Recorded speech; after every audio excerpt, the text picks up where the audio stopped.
If you've got a steady paycheck right now, you probably feel very secure. Every 2 weeks, a deposit lands in your account. The mortgage gets paid, and nothing feels particularly risky in this. But here's an uncomfortable truth that several have pointed out, including, for example, Robert Kiyosaki in his famous book, Rich Dad, Poor Dad. The safety of the average job is mostly an illusion. You are just one restructuring, one bad quarter, one decision made in the boardroom you will never sit in, away from that paycheck disappearing. You don't control it, somebody else does. Now, that's not a reason to panic about your job. It's just a reason to take an honest look and see if there might be an alternative for you. Because starting a business isn't actually the reckless choice in comparison to a job. You're just trading one kind of uncertainty for another.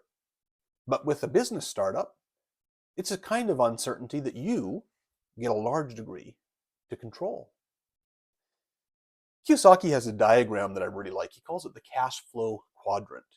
You could picture 4 boxes like this. On the left side at the top, he has employees. This is where you trade time for a paycheck, and your income is capped by somebody else's budget decisions. Underneath that on the left is the S quadrant, the self-employed or small business quadrant. That's where a single person, like a great tradesperson or a lawyer or a doctor, work for themselves, but they really just own their own job. If you stop working, the income stops with you. Then on the right side, he has 2 other categories. At the top, a business owner. This is where you've built systems and have people in place that will generate income whether or not you personally show up to work. And then at the bottom, he has the investor on the bottom right. That's where work becomes optional and your money works for you rather than you working for your money. Now, most people, frankly, live the whole of their financial lives in the top left corner, that employee corner. And a good number in that S box, the tradespeople who can be genuinely excellent at their craft.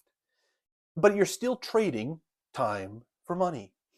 This series exists to help you map out the legal path that would help you, should you want to move from E, employee, to S, self-employed, to B, business owner. Because that's where the real financial opportunity and eventually real freedom actually lives. There are different ways to get here. Codie Sanchez has built an entire platform, the Main Street Millionaire approach, called contrarian thinking. And there she has this unglamorous idea, as she calls it. You don't need to invent the next big app to build real wealth. You just need to get a landscaping company, an HVAC business, a bookkeeping firm, or a laundromat. She calls these boring, cash flow, unsexy businesses that quietly make their owners financially free while everyone else chases a unicorn. You know, I happen to be fortunate enough, and probably you do too if you're watching this, to live in this wonderful corridor in South Edmonton, Beaumont, Leduc-Nisku, where there's this large industrial base full of exactly the kind of opportunities that Sanchez is speaking about. There are established trades and services in steady demand. There's a growing population, and there's an economic basis in the oil industry that rewards someone willing to actually own the thing instead of just working on it. Well, this is Main Street Millionaire territory, and if you're watching, it's sitting right outside your door. Let's think of that freedom side in a little bit more practical terms. A well-run corporation gives you something a paycheck never will: options. You decide when you'll work. It's an option. You decide how the income flows. You can take a salary or dividends or retain income inside the company for later. It can become your RRSP retirement plan and have more tax flexibility. You're really building an asset that can eventually be sold.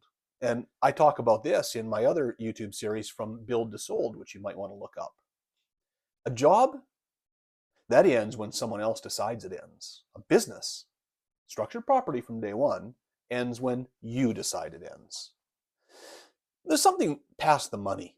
Every business you build is also a small act of stewardship, community. You're creating jobs or a job for someone who needed one. You're solving real problems for your neighbor down the street. You're keeping money circulating in your own community instead of it going somewhere else. Walter Deibel, who wrote the book Buy Then Build, puts it plainly. Entrepreneurship isn't really about you. It's about the value the business creates for everyone it touches, customers, employees, and the town that it sits in. That's the why underneath everything else in this series. So the case for starting something, getting into your own business, can be quite strong, but there's uncertainty. The question is, which uncertainty do you want? Because there will be uncertainty either way, inside a job or inside your business. Only one puts you in the driver's seat. As I mentioned in episode 1, here's what I see constantly in my practice. People with the right instincts, the right idea, even capital, who get the legal foundation wrong and it costs them years later. Wrong structure, no minute book, no shareholder agreement, a handshake deal with a business partner that was never written down. Oh, that's what this series exists to fix before it becomes an expensive lesson. Next up in episode 3, we'll look at the 3 ways that you might enter into your own business from scratch. As a side hustle, or a startup, or you might buy an existing business. After that, how are you going to structure it? Sole proprietorship versus partnership versus corporation. And then you probably have questions about how Canadian structures compare to American ones you've heard about on the internet or TV. American terms like LLCs and S-corps. When it's genuinely time to incorporate. Why registering your business and legally organizing it are not the same thing. And the agreements, shareholder agreements, employment agreements, and other agreements that every serious business needs, probably from day one. Well, if you've got the entrepreneurial itch, a side hustle that you want to formalize, a startup about to launch, or a business you're thinking about buying, this series is going to be your roadmap. Subscribe, and if you want to talk through your specific situation before you make your first move, book a consultation with me in the link below. And I'll see you in episode 3.